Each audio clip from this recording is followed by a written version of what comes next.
Hi everyone, 미치쌤 here. 지난주에 네이버 블로그에다가 가면 증후군, imposter syndrome 포스팅이 정말 반응이 좋았어요. A lot of people saw that post on my Naver blog. Now, if you didn't know, I have a blog on Naver. It's Mitch's Daily English, Mitch의 Daily English. And if you go there, you can see lots of postings every day about different things, English phrases, news, entertainment, fun things, things to help you improve your English. Just like this YouTube channel as well, and my Instagram, all of those things. You can find them all easily if you go to my website at michinerenglishcoach.com. And the reason the one about imposter syndrome got a lot of views, I think. Why? Well, because many of you feel like your English isn't good enough for your position. Okay, imposter syndrome is a psychological thing that when you feel like you're not good enough for the job that you have. A lot of us feel that. I think everybody feels that. If you talk to CEOs, business leaders, all of them sometimes feel like they don't know, like, how did I get in this position? I'm not qualified. I shouldn't be here. I'm not good enough. Those kind of feelings come up. So when you're working at work, probably you have those feelings sometimes too. And the number one reason a lot of people in Korea have that feeling is because of English. They feel like, oh, my English is not good enough to be in this job. My English is not good enough to do business internationally, that kind of thing. So we're going to talk about in this video something called executive presence. Executive presence. What is executive presence? Okay. Well, basically, presenting yourself as a leader is what that means. Presenting yourself as a leader, as a strong leader, as a confident leader, and doing it using English. Okay, this is what a lot of my videos are about. How to use English to make yourself improve your executive presence.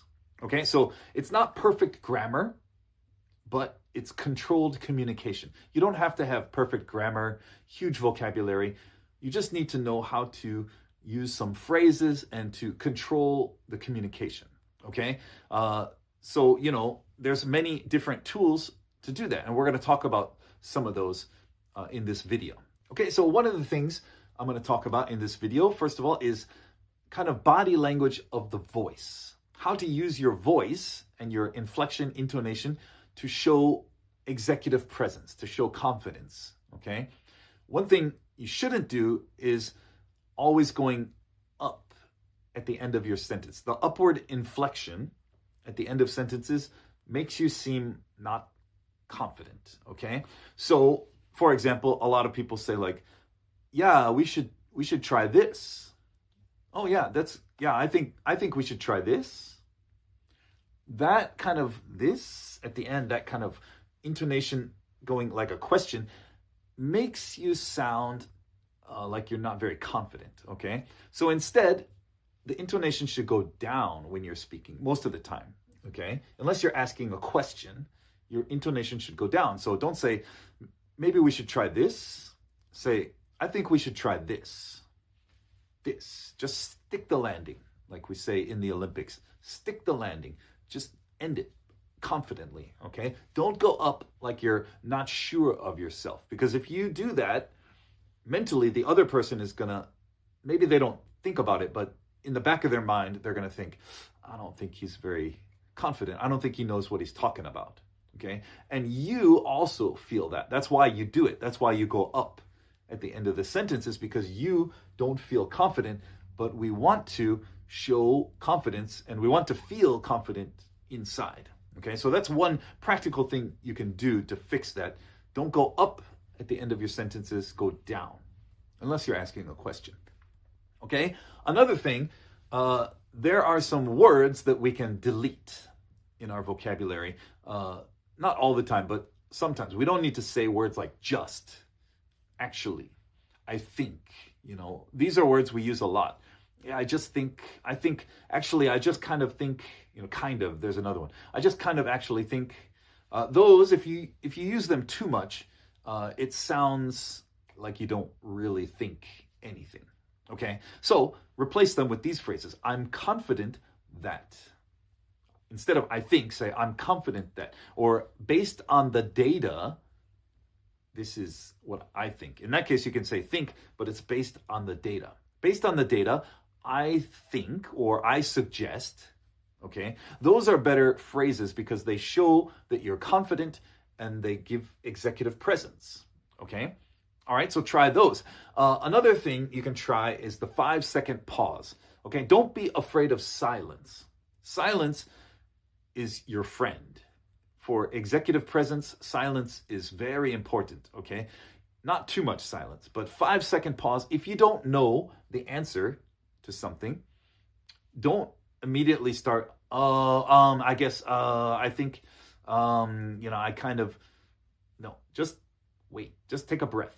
Take a breath, gather your thoughts, and then start to speak, okay, confidently, right? So this is something that will help you when your boss asks you a question or someone asks you something, a customer, and you're not exactly sure how to answer right away. You need a couple seconds to think, okay? Now, don't go over 5 seconds. That's too long of a pause. But if you pause for 5 seconds, it will really help you to gather your thoughts, and they will feel like you're very confident, because when someone is talking all the time, especially when it's just random, not important stuff or not the main point, we call it rambling. Rambling doesn't sound confident. That's not executive presence.